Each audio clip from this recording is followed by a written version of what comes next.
한 주간도 주의 은혜 가운데 평안히 잘 지내셨죠? 네. 이제 봄입니다. 봄이면 봄과 함께 또 우리 부활절이 앞두고 있는데, 우리 부활절은 우리 기독교의 절기 중에 또 중요한 절기입니다. 예수 그리스도께서 십자가에 달려 죽으셨을 뿐만 아니라 다시 사흘 만에 살아나신 날, 우리 모두에게 부활의 생명을 약속하신 날이기 때문에 예수 믿는 사람들은 이 부활절을 귀하게 또 예배할 뿐만 아니라 또 부활의 그 은혜와 기쁨을 우리 믿지 아니하는 우리 가족들과 이웃에게 전하고 또 함께 초청하는 우리 부활절 되기를 바랍니다. 저는 한 주간 동안 이제 처음으로 항암 치료를 받아 보니까 이제 몸에 이제 여러 반응들은 역시 좀 다르더라고요. 한 3시간의 주사를 먼저 월요일 날 맞고 또 그다음 이제 약을 계속 복용하고 있습니다. 뭐 다른 반응들은 이제 좀 이제 괜찮은데 가장 힘든 것은 이제 그 입덧하듯이 어떻게 여성들이 아이를 갖고 낳는지 참 놀랍더라고요. 그 속이 울렁울렁대고 음식을 못 먹고 비위가 상하고 하니까 이게 자꾸 헛구역질이 나고 이제 이런 것이 생기게 돼서 와, 어떻게 자녀를 이렇게 낳고 했을까?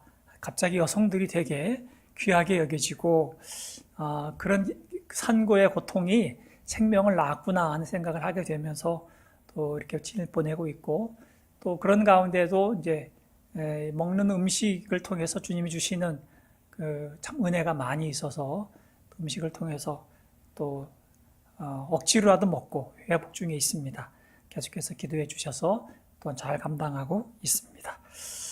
네, 오늘 함께 볼 하나님의 말씀은 요한계시록 3장 14절로 22절까지의 말씀입니다.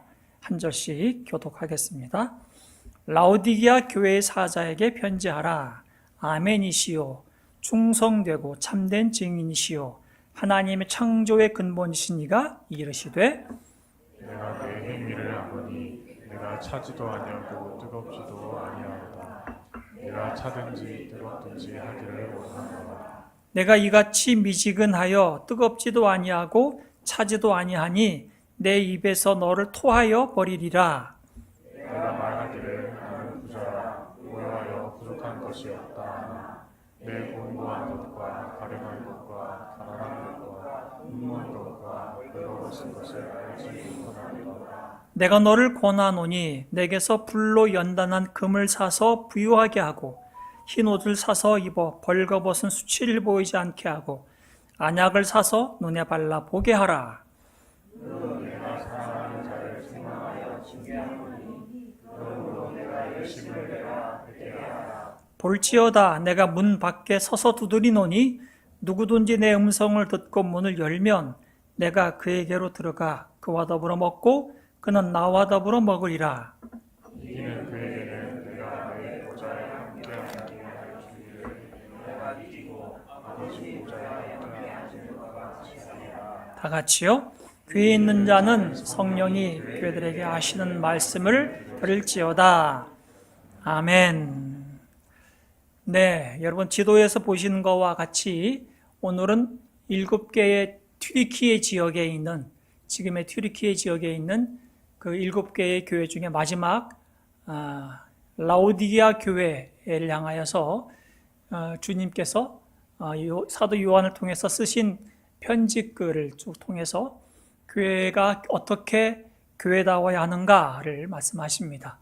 라오디게아라고 하는 저 지역은 수리아 왕 기원전 3세기에 수리아 왕 안티오쿠스가 자기 아내 이름이 라오디케였어요. 아내 이름을 따서 저기에다가 도시를 지었습니다. 그래서 라오디게아라고 하는 지역이 됐는데, 저 지역은 실크로드의 무역로의 거점 도시이기 때문에 상당히 상업과 은행업이 발달을 하고 또 땅이 기름졌기 때문에 저 기름진 땅에 목축업과 농업이 굉장히 활발하게 이루어져서 저 7개 저 지역의 도시 중에 가장 부자 동네가 저 라오디게아입니다.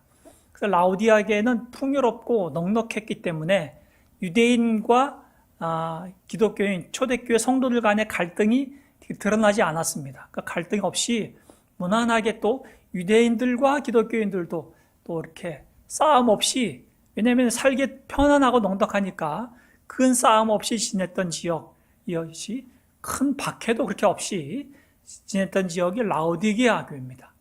근데 라오디게아에 있는 산 사람들에게 딱 한 가지 부족한 게 있었는데, 그게 이제 물입니다.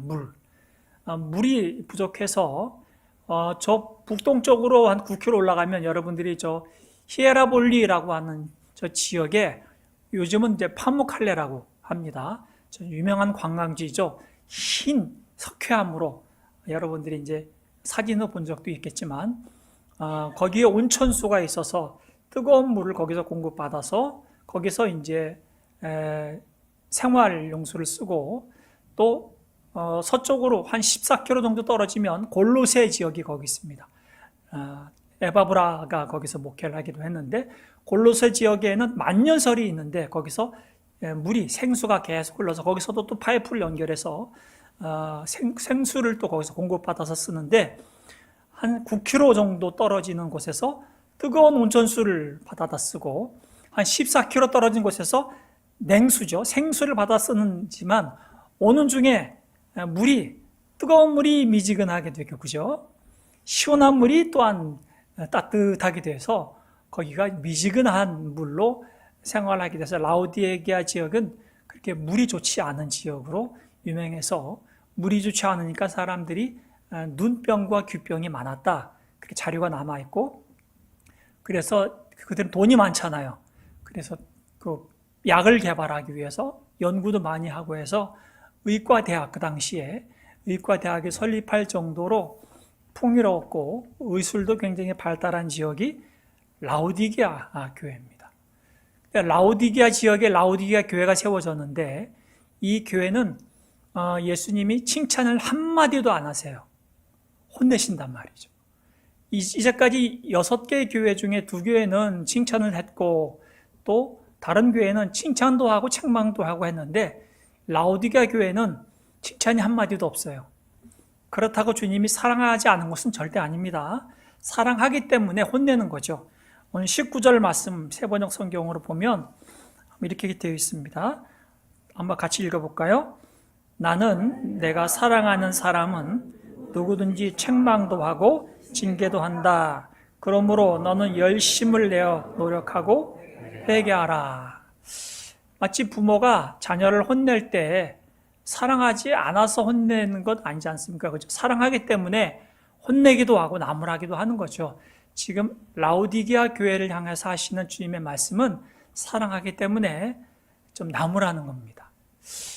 교회가 완전한 교회가 없기 때문에, 우리도 온전히 완벽한 신자의 삶을 살 수 없기 때문에 때로는 우리가 느슨해지기도 하잖아요. 넘어지기도 하고 잘못할 때에 주님이 나무라십니다. 그거를 나를 미워하기 때문이다 하는 마음이 아니라 사랑하기 때문에 지금 징계도 하시고 책망도 하신다 하는 말씀을 염두에 두시고 이 말씀을 먼저 드시기 바랍니다. 15절 16절 말씀에 보면 주님께서 나는 너 행위를 안다 하면서 그들이 물 부족으로 인해서 돈을 들여서 어마어마한 수로 작업을 통해서 물을 공급받아서 쓰지만 물이 늘 미지근하잖아요. 못마땅하죠. 물 때문에 늘 눈병, 여러 가지 병이 있으니까 마치 너희들의 삶이, 너희들의 상태가 미지근한 물과 같다 이렇게 얘기하시는 거죠.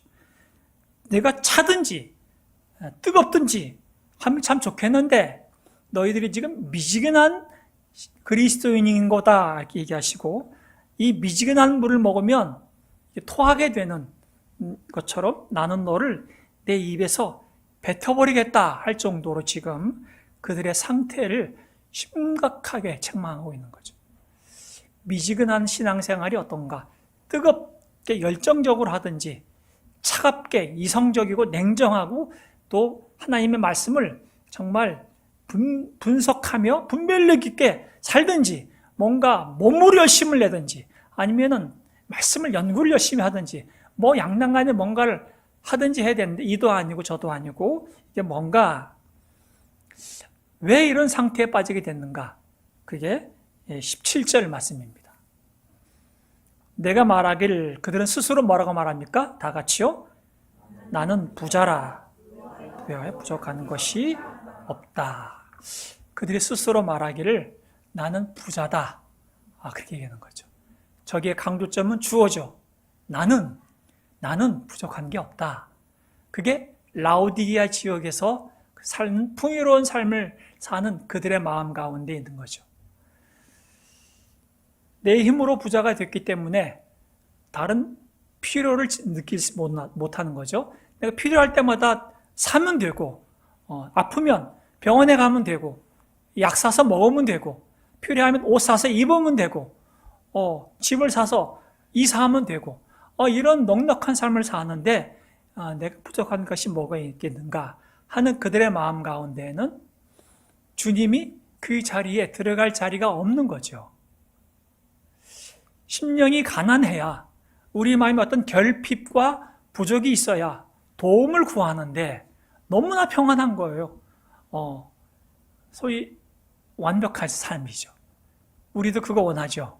우리도 걱정 없이 그냥 은행 잔고에 몇십억은 아니더라도 적어도 몇천만 원은 잔고는 있고 늘 내가 긴급한 일이 생겨도 쓸 수 있는 돈이 있고 또 어디 가도 마음껏 사 먹을 수 있는 돈이 있고 또 가고 싶은 여행할 때 갈 수 있고 건강하게만 하면 주님이 필요하겠습니까? 그냥 주일날 와서 도장 찍고 가고 주님 저 왔습니다. 주님 저랑 적당하게 잘 삽시다. 이런 마음으로 우리도 아마 살 것 같습니다. 라오디게아 교회의 신자들이 그랬어요. 나는 부자다. 부족한 것이 없어. 그러니까 적당히 신앙생활을 하죠. 이런 모습은 라오디게아 교회에게 책망하지만 구약의 이스라엘이 사실 실패한 이유가 이런 생각 때문에 그랬어요. 호세아 선지자가 그때 활동했을 때가 아합 왕 이후에 기원전 8세기경 이정도 호세아 선지자가 활동할 때에 북이스라엘이 굉장히 번영하고 여로보암 2세 때 굉장히 땅덩어리가 굉장히 전성기를 걷고 있을 때였습니다. 그때 에브라임이라는 것은 이스라엘을 에브라임이라 이렇게 칭호를 했어요. 그러면서도 에브라임은 자랑했습니다. 뭐라고 자랑했냐? 다 같이 읽어볼까요? 내가 정말 부자가 되었구나. 이제는 한미천 톡톡히 잡았다. 모두 내가 피땀을 흘려서 모은 재산이니 누가 나더러 부정으로 재산을 모았다고 말하겠는가 할 정도로 그들은 자기가 열심히 살아서 모아서 부자가 돼서 이제 어려움 없이 살게 됐다는 것을 자랑하고 있다. 그렇게 지금 말하고 있는 거죠. 이스라엘에게 하나님께서 요구한 것은 너 기억하라 그거죠. 뭘 기억하라고요? 이집트에서 종되었던 것 기억하라 그거죠. 너희가 나그네 되었던 것 기억하라. 내가 너희를 거기서 건져내어서 너희의 하나님이 되고 너희의 주가 되고 너희의 아버지가 되었으니 너가 이것 기억하고 나의 명령과 규례와 법도를 잘 지켜 행하면 너희가 어디를 가든지 형통할 것이다. 그것이 너희가 열방, 이방 나라들 아직 하나님을 알지 못하는 자들에게 너희가 해야 할 역할이고 사명이다. 우리의 인생은 하나님 없으면 안 되는 존재임을 너희가 드러내라. 그렇게 부름받았는데 이스라엘은 어느 순간에 갑자기 가나안 땅에서 재산이 모이고 그들이 좀 뭔가 풍요로워지니까 하나님은 잊을 수는 없고 배신할 수는 없으니까 적당히 미지근하게 바알도 좋고 하나님도 좋다 하는 생각을 하게 된 거죠. 그래서 제가 그림 하나를 보여드릴 텐데 그런 이스라엘의 타락한 모습, 미지근한 그들의 모습을 보면서 열받은 사람이 있어요. 누구예요? 엘리야 선지자는 불같은 성경을 가졌어요. 참지를 못해요. 그래서 아합 왕 때 모든 그 이스라엘의 사람들이 바알 종교가 국교가 되어버리고 바알 신전이 세워지고 바알 예배당, 바알 제사장들이 온 이스라엘을 덮고 있을 때 이제 이 엘리야가 참지 못한 거죠. 그래서 하나님께 기도하고 하나님 제가 단판을 짓겠습니다. 가서 갈멜산에서 엘리야 한 사람과 바알 제사장들과 또 아세라 제사장들과 함께 붙었어요. 450명, 900명이 넘는 사람들이죠. 그런 제사장들과 엘리야 한 사람과 진짜 신이 누군가, 진짜 신에게 제사를 드려보고 신이 살아계시다면 이 제단에 하늘에서 불을 내리게 할 것이다. 대결해보자. 그래서 대결을 했단 말이죠. 그때 대결을 했을 때 먼저 바알 제사장들과 그 아세라 제사장들이 하루 종일 푸닥거리를 열심히 했습니다. 작두도 타고 자기 몸도 해하고 온갖 제물을 다 바쳤는데 하늘은 고요하니까 엘리야가 좀 조롱하죠. 야, 너희 신 지금 자나보다, 조나보다, 잠깐 어디 나갔나 보다, 피곤하냐? 이런 조롱을 하면서 그들이 하루 종일 해도 아무 일이 벌어지지 않으니까 엘리야가 나서죠. 그러면서 하는 말이, 이스라엘 백성들에게 하는 말이, 지금부터 너희들은 똑똑히 봐야 한다. 천지에 참된 하나님께서 놀라운 일을 행할 텐데 이스라엘 백성들, 하나님의 백성들에게 엘리야가 한 말이 있습니다. 그 다음 지금 18장 21절. 그러자 엘리야가 그 모든 백성 앞에 나서서 이렇게 말하였다. 뭐라고요? 다 같이요. 여러분은 언제까지 양쪽에 다리를 걸치고 머뭇거리고 있을 것입니까? 주님이 하나님이시면 주님을 따르고 바알이 하나님이시면 그를 따르십시오. 그러나 백성들은 한마디도 그에게 대답하지 못했다. 엘리야는 지금 놀라운 하나님 앞에 기도하고 하나님의 놀라운 역사를 앞두고 그들에게 도전합니다. 너희들이 어느 때까지 바알 쪽을 택하고 하나님 쪽을 택하면서 양다리 걸치고 있는 미지근한 신앙생활을 하겠는가? 바알이 좋으면 바알로 가라. 하나님이 참신이면 하나님을 택하라. 이렇게 도전하고 있는 거죠. 백성들은 한마디도 못했습니다. 그리고 엘리야가 하나님께 기도했죠. 하나님께서 엘리야의 기도를 들으시고 하늘에서 불을 내리셔서 그 제단에 불이 확 타온 이후에 하나님의 천지에 유일하신 살아계신 전능하신 하나님이심을 드러내고 그때 이스라엘 백성들이 하나님 앞에 경배하게 되고 바알과 그의 모든 제사장들을 다 쫓아 죽이는 일까지 벌어지게 됐던 사건이었던 거죠. 이스라엘의 역사는 실패하고 맙니다. 그들은 끊임없이 이 세상의 풍요로움을 추구했습니다. 애굽을 그리워하고 바벨론을 그리워했던 거죠. 그들은 어마어마한 힘을 가지고 사람들을 먹여 살리겠다고 하는 이 땅에 평화를 주겠다고 하는 이 방식은 그들이 힘을 가지고 행하는데 많은 사람들을 죽일 수밖에 없고 빼앗을 수밖에 없는 그런 삶을 그들이 경험하면서 우리도 힘을 가져봤으면 좋겠다 하는 유혹을 그들이 버리지 못하고 있었습니다. 끝내 이스라엘은 망하고 말죠. 우리 예수님께서 라우디게아 교회에게 실패한 이스라엘에게 하신 말씀은 너희가 실상은 너희들이 어떤 모습인지 아느냐 하시면서 17절 말씀에 너는 풍족하여 부족한 것이 조금도 없다 하지만 실상 너는 내가 뭐라 그래요? 비참하고 불쌍하고 가난하고 눈이 멀고 벌거진 것을 알지 못하고 있구나. 주님께서 정확하게 너의 실상은 이렇다 말씀하고 있습니다.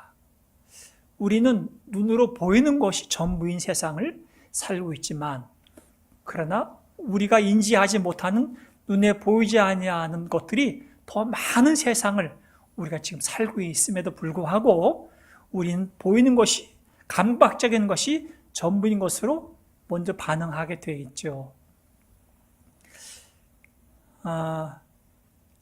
우리 몸에 여러 세포가 끊임없이 수만 개의 세포가, 수십만 개의 세포가 계속 만들어지고 또 재생이 되고 있다고 합니다.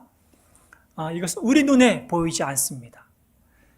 우리는 심장이 평생 동안에 한 번도 안 쉬고 심장이 계속 움직이고 폐가 계속해서 활동을 하기 때문에 우리는 하루 24시간을 모두 다 건강하게 살고 있는 거죠. 놀라운 일 아니겠습니까? 하나님께서 이 일을 우리의 모든 신체를 창조하신 주님께서 지금도 우리를 주님의 손길로 만지시고 다스리시고 통치하고 계시는 주님께서 지금도 일하고 계시는데, 우리는 자연적으로 당연히 그렇게 되는 것으로 생각하는 순간 우리는 하나님의 필요성을 점점 인지하지 못하게 되는 거죠. 그러면 그럴수록 우리는 비참한 처지, 가장 저급한 수준의 인간이 된다, 그 말이죠. 비참하고 불쌍하고 가난하고 눈이 멀었다는 것은 분별력이 없고 지혜가 없다, 그 말이죠. 벌거벗은 것을 알지 못한다. 아담과 하와가 하나님께서 너와 내가 사랑 안에서 평생 같이 사랑하고 나와 같이 먹고 나와 같이 마시기 위해서는 이 선악과 선악을 알게 한 열매를 먹지 말라, 금단의 열매를 먹지 말라 명령하셨을 때 아담과 하와는 먹기로 선택을 했습니다. 왜냐하면 그들은 보기에 너무나 보기 좋고 먹기에 탐스럽고 지혜롭게 할 만큼 탐스러웠기 때문에 그들은 먹었지요. 그 먹음으로 말미암아서 그들은 하나님과 단절이 됐습니다. 그래서 하나님과 동등된 수준에서의 먹고 마심의 식탁에서 그들은 비참한 처지로 타락했다. 성경은 그렇게 말하죠. 타락함으로 말미암아 비참한 처지에 대해서 하나님이 아무리 말씀을 하셔도 그때부터는 하나님과 소통이 되지 않는, 하나님의 마음을 헤아릴 수가 없는 그런 존재가 되는 것이 타락한 인간이었다. 성경은 그렇게 말하죠. 이 타락한 인간을 우리 예수님이 다시 오셔서 그분이 우리를 다시 하나님과 동등된 하나님의 자녀, 하나님의 식탁으로 다시 우리를 구원시키신 분이 예수님이시기 때문에 예수 그리스도 안에서 다시 주와 함께 먹고 마실 수 있는 자가 된 것이 그리스도인인데, 그리스도인이 됐음에도 불구하고 우리는 여전히 비참한 처지에 있는 것을 아직 안주하고 그것을 더 좋아한다면 주께서 오늘 라오디게 교회 하시는 말씀처럼 책망하시는 겁니다. 혼내시는 겁니다. 내가 어떻게 너를 다시 구원해서 그 자리에 앉혀놨는데 너 또 옛날 그 생활이 또 그립니? 그게 그렇게 좋아? 그렇게 지금 책망하시는 거죠. 주께서 18절 말씀에 그들에게 정신 차리고 다시 너희들이 제자리로 돌아와야 된다 하는 것을 말씀하십니다. 그러므로 나는 내게 권한다. 내가 다시 진짜 부유하고 되려거든, 정말 너가 진짜 부자가 되고 싶거든, 다 같이요. 불에 정련한 금을 내게서 사고 내 벌거벗은 수치를 가려서 틀어지지 않으려거든 흰옷을 사서 입고 내 눈이 밝아지려거든 안양을 사서 눈에 발라라. 우리 주님께서 너가 진짜 부자가 되는 것은 이 세 가지를 사야 된다. 이것은 어디서 살 수 있느냐? 세상에서 돈으로 살 수 있는 것 아니다. 너 부자라고 했지? 이거 살 수 있는 거 아니야. 이것은 오직 하나님이 줄 수 있는 거야. 우리 주님만이 너에게 줄 수 있는 거야. 주님께 살 수 있다. 첫 번째, 불의 정연한 금을 주께서 너에게 주신다. 이것은 우리의 신앙을 연단하는 겁니다. 우리 인생을 연단하는 거죠. 우리 인생의 고난의 의미를 너가 잘 배워야 한다. 이 고난의 의미를 너가 잘 받아들이고 이 가운데서 주님의 마음을 헤아려서 그 뜻에 잘 순종한다면 너는 진짜 부자다. 그거죠. 사람이 아픈 만큼 뭐 한다 그러죠? 네, 성숙한다고 하잖아요. 아무 아픔도 없고 아무 고민도 없고 아무 갈등도 없는 사람이 얼마나 클 수 있을까? 우리는 아마 유추해 보면 그런 사람은 늘 어린아이일 것 같습니다. 그죠? 늘 자기만 생각할 거죠.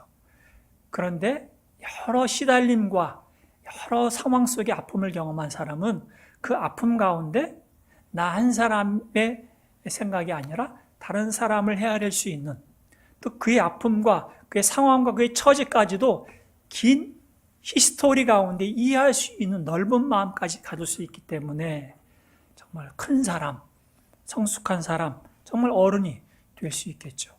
우리 하나님께서는 우리 주님처럼 장성함을 향해 이르게 하도록 우리에게 인생의 연단과 고난이라고 하는 것을 허용하셨는데, 특히 신앙인에게는 불로 정연한 정금 같은 믿음을 하나님께서 만들어 가시기 때문에 특히 신자들에게 있어서의 고난은 더 어려울 수 있습니다.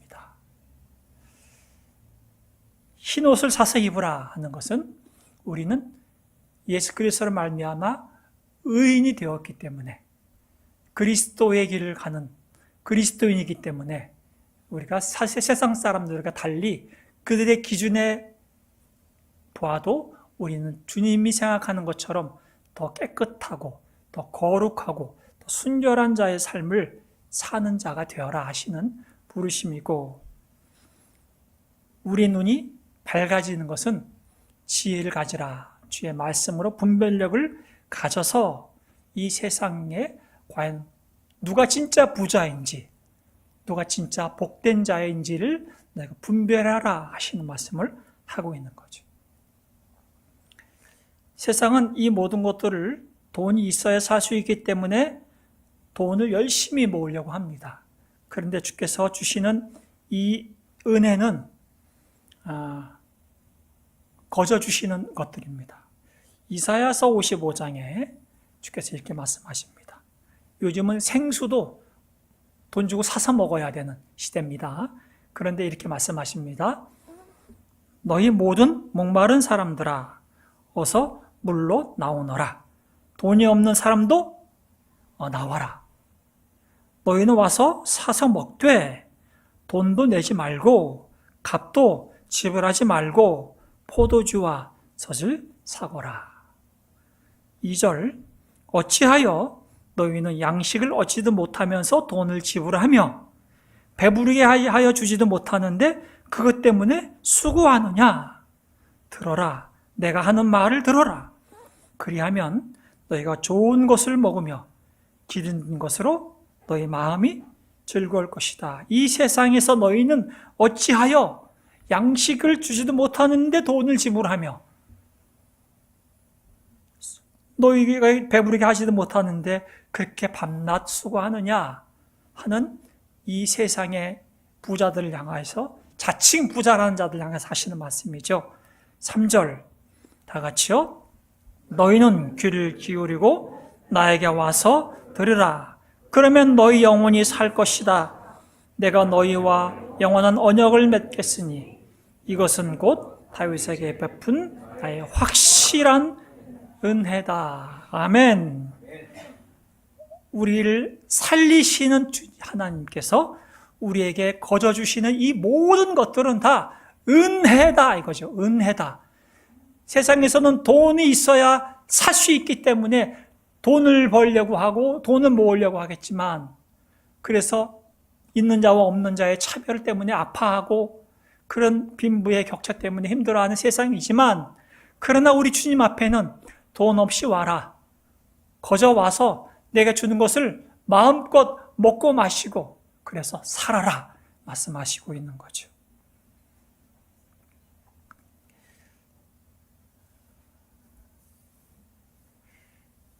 지금도 뭐 그런 경향은 약간 있지만 지금도 식사 함께 하려고 하면 이제 친구들끼리는 쉽게 할 수 있지만 좀 이렇게 뭐 대통령이 초청받아서 밥을 먹게 된다, 뭐 시장이 초청받아서 식사할 수 있다 이런 자리는 초청받은 자들이 갈 수 있는 자리잖아요.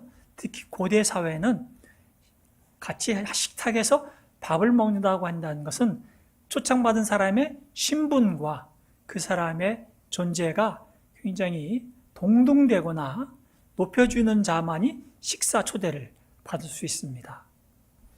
저는 조찬 모임에 참석을 해봤는데 제가 조찬 모임에 참석해서 그 가장 뭐 시장 조찬 모임도 참석도 해보고 했는데 물론 저 때문은 아닙니다. 저는 아니라 그 당시 호선학교에 있을 때 최영규 목사님이 초청을 받으니까 따라서 간 적은 있죠.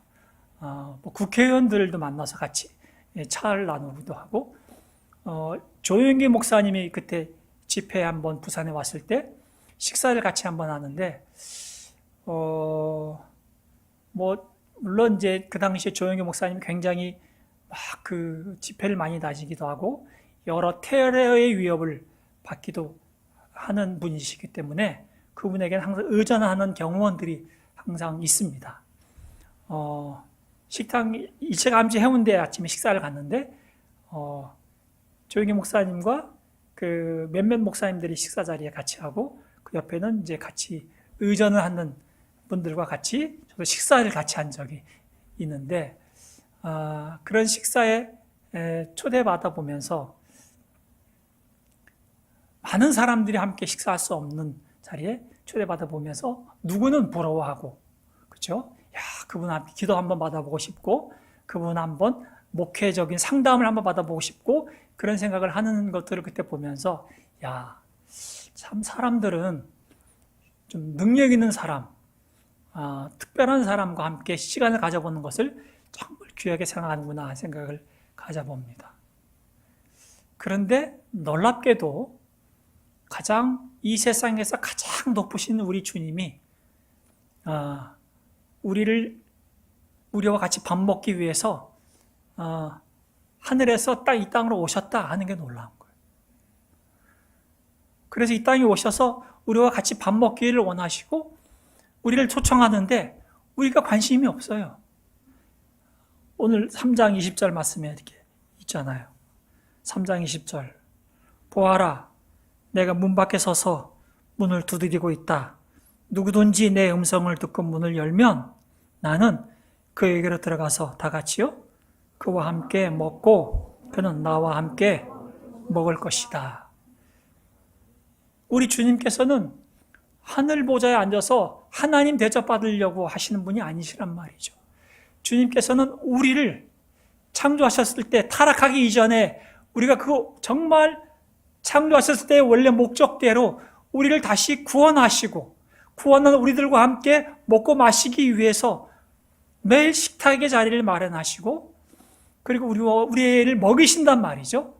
그런데 우리는 너무나 바빠. 세상에 있는 음식 맛집 찾아다니냐고 너무 바빠서 주님께서 먹이시는 음식 관심도 없어요.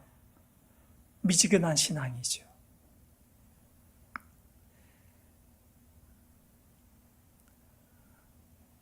그저께 제가 입맛이 너무 없어가지고 갑자기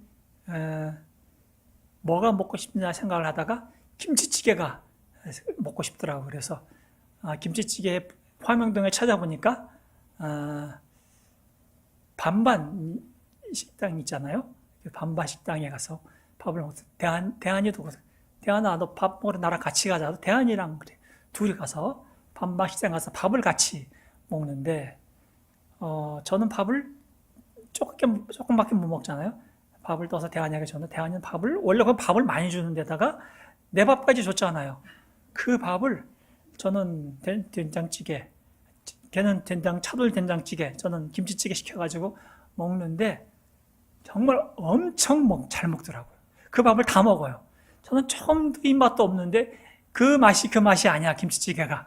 그래서 몇 번 또 먹고 말았는데 그 보면서 제가 느끼는 것이, 야, 주께서 우리에게 이렇게 먹으시려고 늘 식탁을 베푸시고 나랑 같이 밥 먹자 하시는데 늘 바빠서 시간 없어요. 친구랑 약속이 있어요. 오늘 바빠요. 입맛 없어요. 그러면 얼마나 속상하실까 하는 마음이 들더라니까요. 그래서 밥은 자주 가족들과 같이, 성도들과 같이 밥 먹어야겠다. 여러분들도 꼭 적용하시기 바랍니다. 밥은 자녀들에게 꼭 밥 먹었니? 그 물어보는 게 꼭 정말 사랑하는 부모의 마음이잖아요. 밥 먹었니? 밥 먹자. 이렇게, 그죠? 우리 주님께서는 오늘 그 말이에요. 밥 먹었니? 나랑 밥 먹자. 그 말이죠. 라오디게아 교회는 너무 분주하단 말이죠. 나는 부족한 게 없어요. 그렇게 생각한단 말이죠.